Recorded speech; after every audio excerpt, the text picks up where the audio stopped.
Hello, everybody.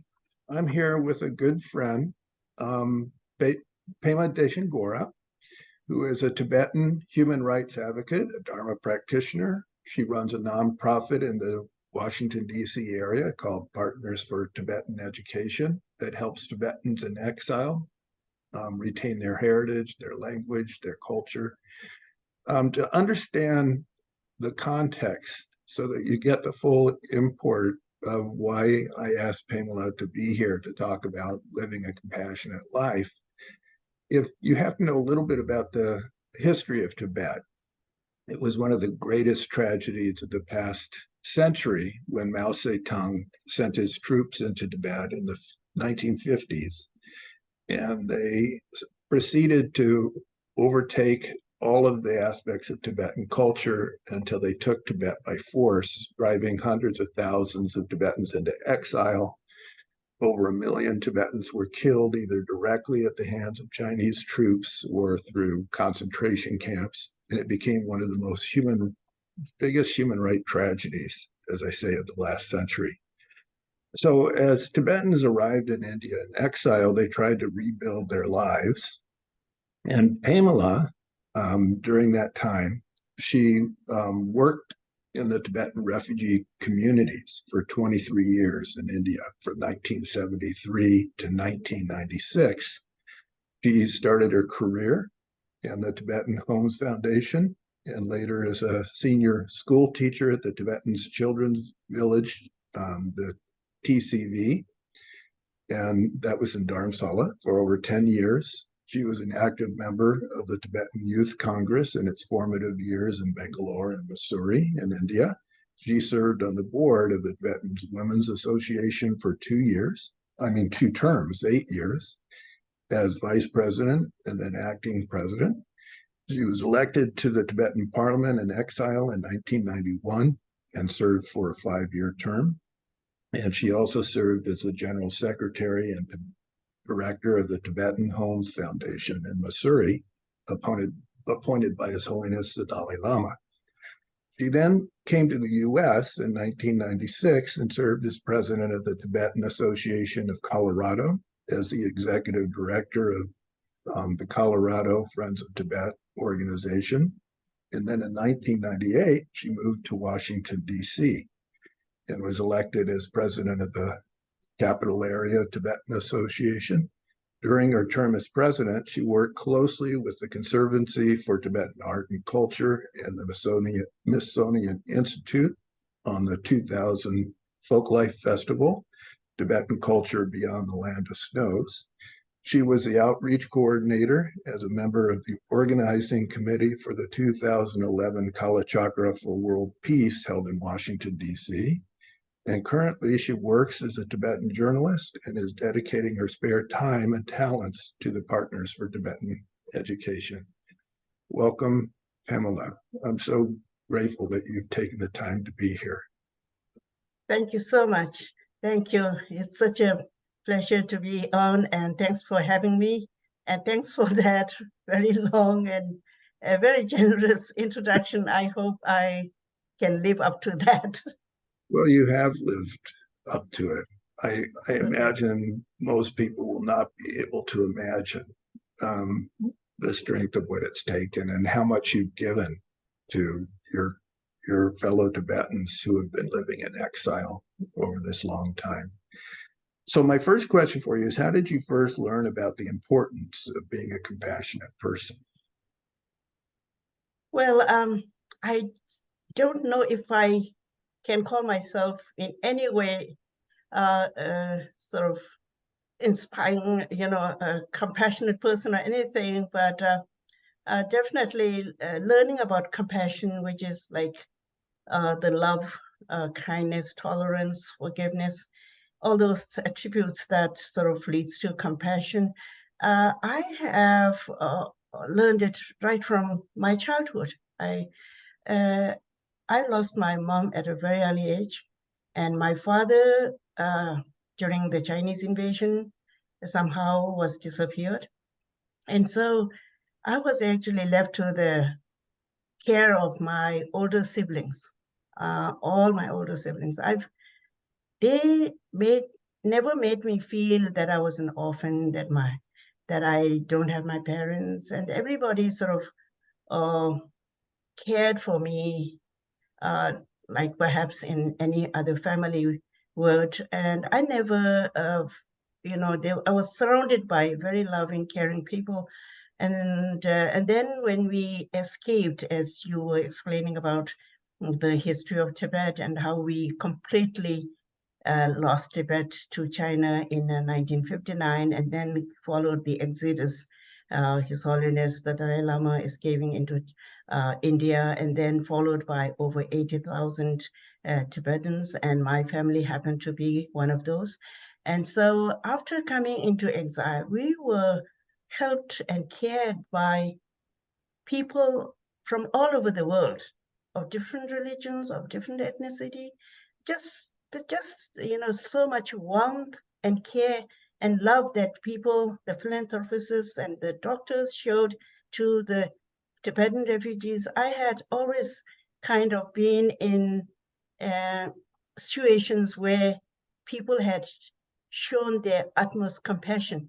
And so I may have not just learned, but kind of caught that kind of very loving action. So I could say I, learned about compassion from a very early age. That's wonderful. And the research is showing that compassion is contagious. And so just you, in a way, and I know Tibetans, the culture is just seeped in compassion. And it sounds like you were surrounded by people who were embodying it. How have you maintained your compassion day to day? Now, this one, I would say that though I would never profess to be a compassionate person, and that think very consciously of it, but definitely throughout my life, I am very mindful of interacting with other people, especially those who are underprivileged, those who have less than what we have, the sick, the poor, the people who are discriminated, that kind of thing. So trying to be kind of really practice love, kindness, tolerance, and service to others, trying to put other people, like sort of think of their situation, how would they feel, what their needs are, that kind of thing, to be always putting the other people before us, like others before self. That helps us also to maintain that kind of attitude. And of course, there are, always failings, but trying to always be kind and loving and caring in whatever we do or whatever we say. And so that way, it kind of from day to day or in our everyday life with interactions from people of all kinds of situations, people of all kinds of, like illnesses or other, natural disasters or things like that. We feel that we have a duty, we have an obligation to help them, to serve them, to alleviate their sufferings in however we can. And so perhaps this sort of doing that over and over again in all kinds of situations, it does help us to maintain what perhaps we could call a compassionate life. Well, I, as a Westerner who was raised in privilege and basically a selfish man, I fell in love with Tibetan culture when I met it in college, and I've tried, but I'm far away from being like the Tibetans I've met who embody it. And so it seems like something the Tibetan culture again was steeped in. Um, when have you encountered obstacles to maintaining your compassion? And when that happens, how do you get through it? How do you get past those times? Well, there are a lot of obstacles. I mean, anything that you try to do and try to reach out, try to go out of your way to help people in different situations, in, you know, like having a hard time mentally, or with sickness, or with trauma. There are a lot of obstacles, and that could be material. At During the time we were sort of growing up as refugees, definitely it was poverty. And so that meant you needed financial, help and all that. And then the sickness, and then people who had suffered so much in Tibet, that all people from other parts of the world that suffered because of the war, or because of, different conflicts and illnesses, that we feel that we are not, and then people with their uh, emotions, the negative emotions, negative attitudes, despair, depression. At times like that, sometimes we feel we don't have enough to give. Uh, like, you may try to help, but perhaps you would need a little more support, be it financial, be it manpower, or even expertises. Like, I remember a time when I was trying to help disabled kids, and we didn't have a single trained physical therapist. Uh, and at times like that, we feel that even though we want to love and be kind and forgive and all that, be compassionate, but then in trying to do something physically, trying to put those positive, kind feelings into action, it's not just enough talking kindly to them. It's not enough. We also need some support, some help, and like, such as facilities. And those are the times. But then again, talking of compassion, uh, one way of uh, overcoming obstacles is, I myself had found, in many ways, what had helped me is these different mind training exercises, the Lojong exercises, where we can, of course, physically help, do the best we can, and then seek help when when we cannot, and then if we don't get help, if we are desperate, but then again, do the best we can, and so and then to have different negative emotions and different like anger and that kind of thing surrounding, we try to think of training our mind to be steady, to think that everybody wants happiness and not suffering, and so try to understand other people's situation better, and then let go. And so those things definitely helped us mentally. And then sometimes many things come together if we are mentally positive and mentally kind of refreshed, thinking that the best you can do is what you can do, and we shouldn't be leaving any stone unturned. But after that, it's left to a lot of other uh, factors, like the help of other people, help of other, expertise and personnel and that kind of thing. So over the years, whenever we try to be compassionate, it's of course with words and with whatever we can, but also found that the practices of mind training and does really help uh, us to overcome a lot of obstacles. Well, one of my early teachers who taught me mind training said if it wasn't for Uncle Mao, we never would have met. And Exactly. and that kind of attitude always amazed me, because just the brutality that was shown the peaceful Right. nation of Tibet was unimaginable. But I watch His Holiness, and he wants to. He has love for the very people who have harmed him, and I really do attribute it in a large way to the mind training traditions that have come out of Tibet. at a time that I think the world desperately needs them.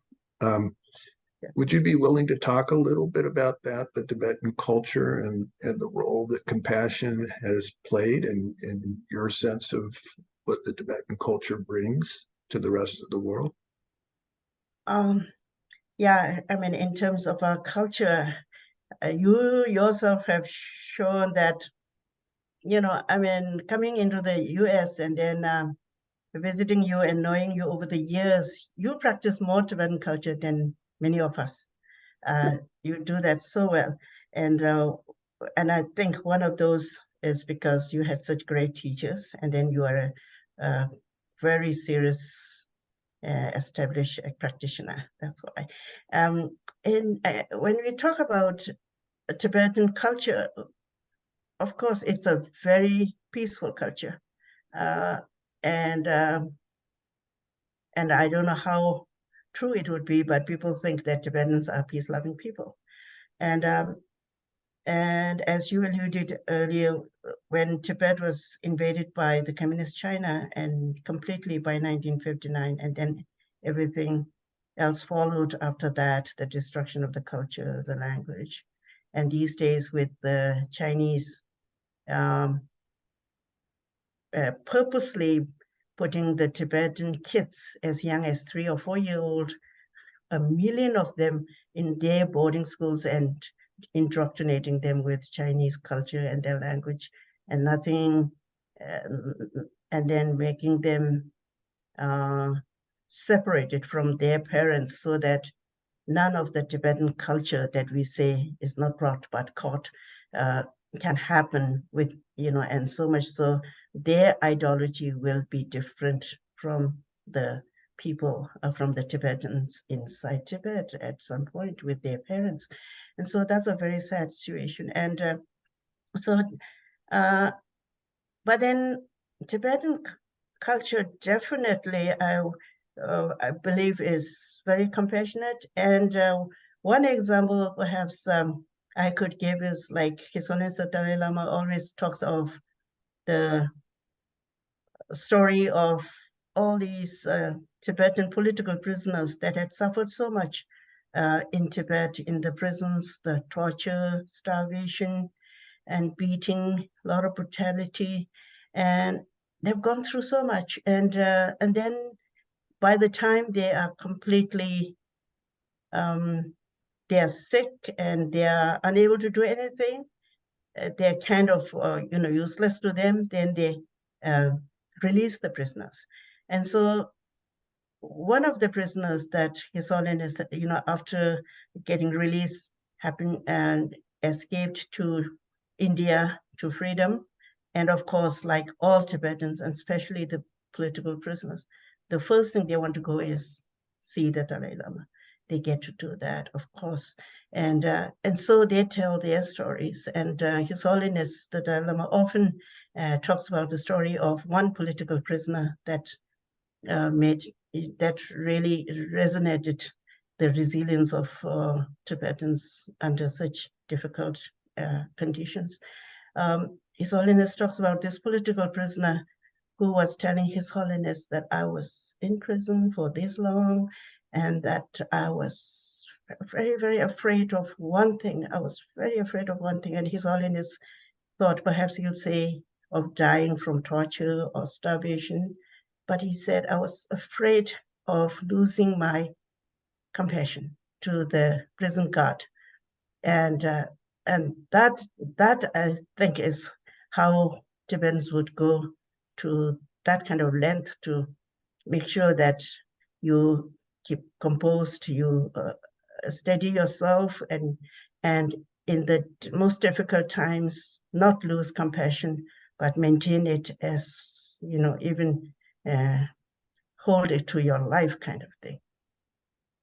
And I Powerful. think that, yeah, and I think this just shows how important compassion is, how ingrained it is in our culture.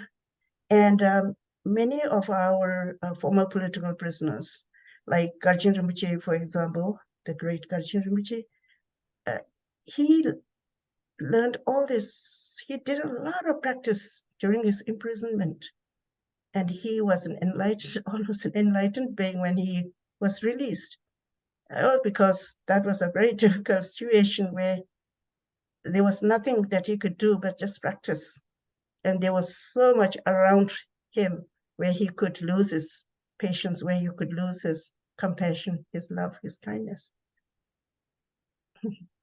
That's an amazing story. I had the privilege of meeting Ketsim Kedru, who came through a similar situation, and Right. reading his story and how he, the other practitioners that were in the concentration camps were helping each other that way by reminding of mental training practices and things like that. It's Right. simply amazing, really, to me. And Definitely. so, as you've come into the U.S., you're working for the Partners for Tibetan Education. How is the Tibetan compassion and the training manifesting in the activities that you're pursuing, trying to help the next generation of Tibetans? Well, my small nonprofit, because I'm still working full time, and I regret that I'm not able to give as much time as I want for that. But definitely, I started this nonprofit way back before you and I and those of us worked for the Kala Chakra for World Peace with His Holiness in 2011. And uh, and my primary force was motivation to do that was because now, after 2-3 generations after we lost Tibet, we are finding this whole huge gap between grandparents and kids. Uh, so much so that there are many Tibetans in the West, especially, who cannot speak the Tibetan language.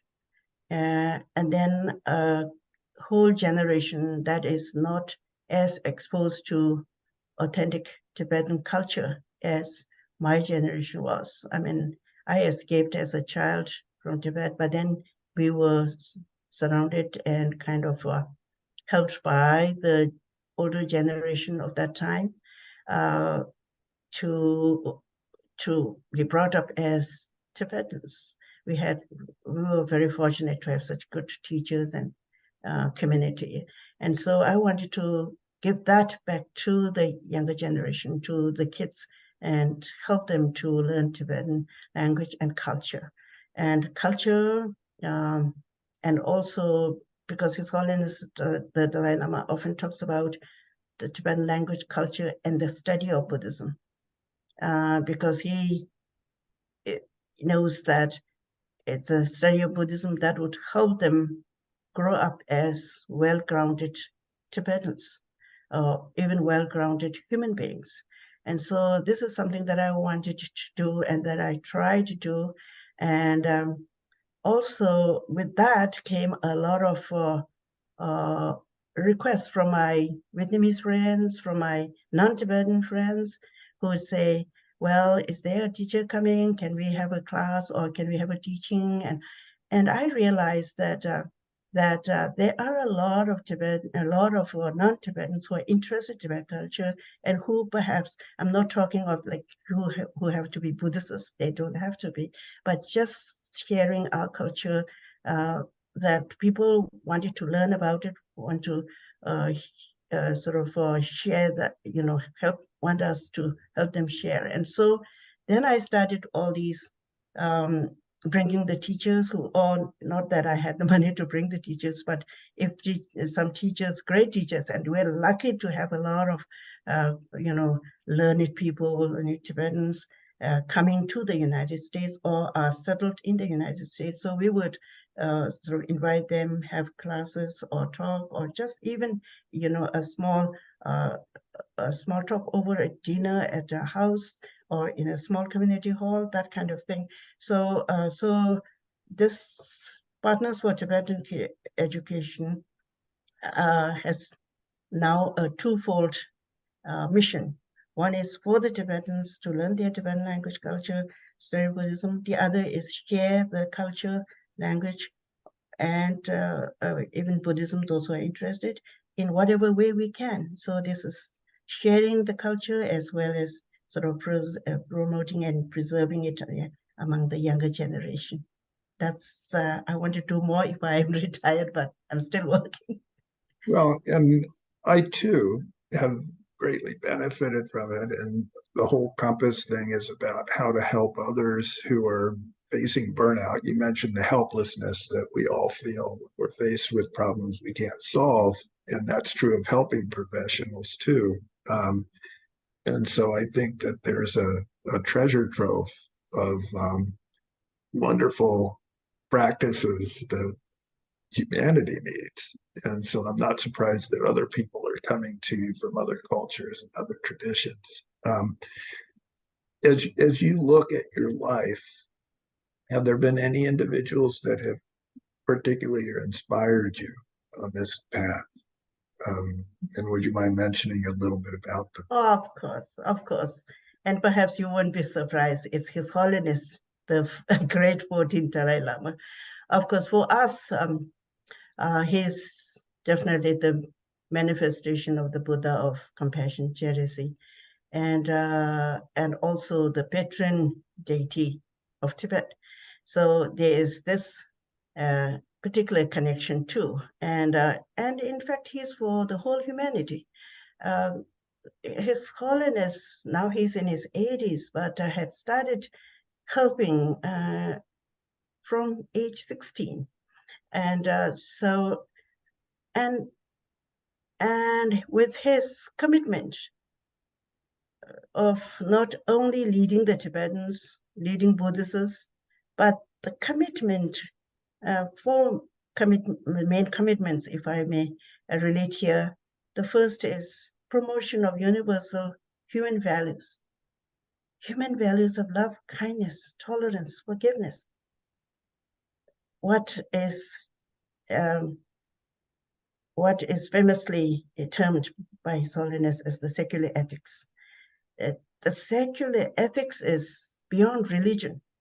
It's for the humanity. Whatever religion a person practices, it doesn't matter. Just be a good human being. Just be loving, peaceful, treat other people as you want others to treat you, that kind of sentiment, the attitude, the value, and then serve others. So his promoting human values goes a long way. It goes as far as for world peace, to bring the world together. And then his second commitment of religious harmony. All religions teach the moral principles. And if we had practiced religion as taught, if we practice them properly, there should be no problem. There would never be wars or conflicts due to religious beliefs. So religious harmony, in the sense that different religions have their own philosophies, their own practices. And everything is good because it's meant for the development of human beings, to help them to improve their life, to lead a good moral life. But then we don't all have to become Buddhists or Christians or Muslims, but just respect each other's religion. And so that's why His Holiness, remember the times when we were so lucky to have His Holiness coming to the United States. We had the lectures in Buddhism. We had lectures on leading a good, healthy life, and lectures and then sessions of interfaith gatherings. I mean, those were the golden days, and this is what His Holiness had wanted, to have harmony among all religions, and people of religious beliefs respect each other. And then, of course, as a Tibetan, and he is committed to the preservation of Tibetan culture, and we talked quite a bit today why it is important, why it's such a difficult time, because in China they have policies set up to destroy everything that's Tibetan, and that Tibetan culture, Tibetan language, and Tibetan way of life, and Tibetan environment, everything that's Tibetan. Now they were what they call the communists, the Chinese Sinicization of the Tibetan culture. So in other words, making Tibetan culture disappear, replaced by Chinese. And so that's a sad thing. And then his fourth commitment is that of promoting the ancient Indian wisdom of the Nalanda tradition, because that those teachings, those philosophy from the ancient Nalanda university times are all written and propounded by Indian scholars whose knowledge to this day very logical and philosophical, but also practical. So His Holiness is committed to those values, and this, when you talk about who inspired you, compassion, definitely the Buddha of compassion himself. And we're so lucky to live in this eon, this century, when His Holiness is alive and teaching. And recently, the Library and Museum of His Holiness Dalai Lama was opened early this month in September in Ithaca. So we will have a lot of opportunity to visit that and learn more about his life and his works, and his whole thought for human beings, for the whole humanity. I agree. Of all the people I've met in my life, that for me is like central, you know, and you can't be in his presence without being uplifted. It's almost impossible. So out of all the different things you've practiced and learned, is there any strategy you'd like to share with us for maintaining your compassion? I don't know if I could sort of have a very methodical way, but I definitely think very seriously about this and try to practice just being a good person. I don't know if I could call myself a compassionate person. I am inspired to a compassion. I aspire to be a compassionate person, and I've never really sort of termed it as anything compassionate. So just being of service, kind, and all that. But then with the compassion, as with all our method or way of trying to cultivate a good, positive emotion, and from that emotion to that emotion to follow our action, and then from time to time evaluate and see how we are doing, and then improve and go forward. And so with that, I think it's an everyday practice, and with compassion or any positive emotion that we try to practice would always start from the morning, in the morning, perhaps after you get up, or when you have your time for prayers. We do prayers in the morning, and so it kind of boils down to 3 M's. To me, there's the motivation, then there is the mindfulness of that motivation, and then there is meditation at the end of it all. And like in the morning, because it's a new day, we hope for the best and we want to do the best, and we know how life is. Just go out and drive and you're going to have a road rage, right? So, and so we're going to see a lot of blocks here and there. But I think it's important to set a motivation and to renew a motivation. I mean, every day, if possible, to be kind, to be good with our speech, with our, with our actions. And so when we do a motivation in the morning to be kind, to be good, to treat other people well, and then the whole day, whatever activities we're doing, we're working or playing or going about your life, however you're doing, there will be a lot of obstacles. So to say, maybe some big, some, or everything will be okay, but not often everything will be okay. And so those times we have got to be mindful of your motivation, of what we have set out to do in the morning, what we had intended to do. And that good intention should not be forgotten when you face these, perhaps an irritating, co-worker or a person who's really mad about the way you're driving, or maybe an email or something that you see or hear or whatever you sense. There will be difficulties. There will be times when you really want to, feel like you've got to sort of react in a very violent way, but then you have set a motivation to be kind, to act. So those things you have to be mindful. And then at the end of the day, or in the evening or before going to bed, always meditate, in the sense, perhaps not sitting, upright and closing your eyes and thinking about those. If we can do that, very good. But if not, at least evaluate your days. What have you done in your day, like from morning, afternoon, evening to that time?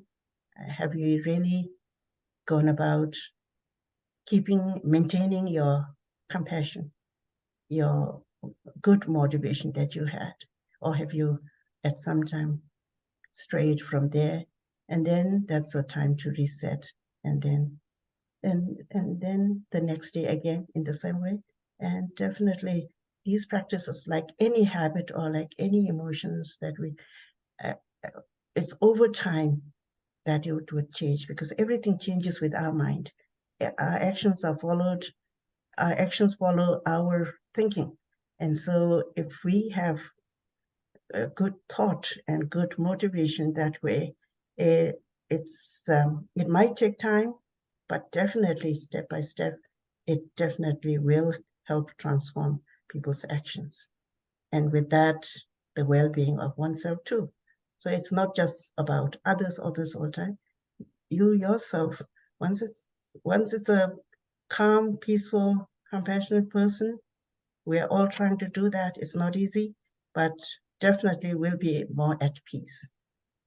And so with that, people also say that if you have mental happiness, you also have physical, health and happiness. That's what I think. Research is with you, because all the research is showing that people who live with a calm, loving, compassionate mind have better health outcomes. All sorts of good things come to those who can do what you're talking about. And as you were talking about having a good heart, I always think of our common teacher, Yume Kensur, Right. who loves to all the time say "Sem Sangbo." Sangbo, yes, warm-heartedness, Sangbo. And these people, and he's not aging. He's in his 80s, but he looks younger every time I see him. He's constantly smiling and so yes. Warm. So I can't express my gratitude deeply enough, Pema-la. I really appreciate you taking the time to explain this. And I hope it really helps a lot of people, because I think it's what's needed now, as we look at our poor culture. As people use religion to hit each other over the head with. And right, so sad. And so I really hope this is going to be helpful to more than just us. Thank you for taking the time. Of course, my pleasure. Thank you so much. I'm sorry I took so long to fix this interview with you. Oh, no, perfect timing.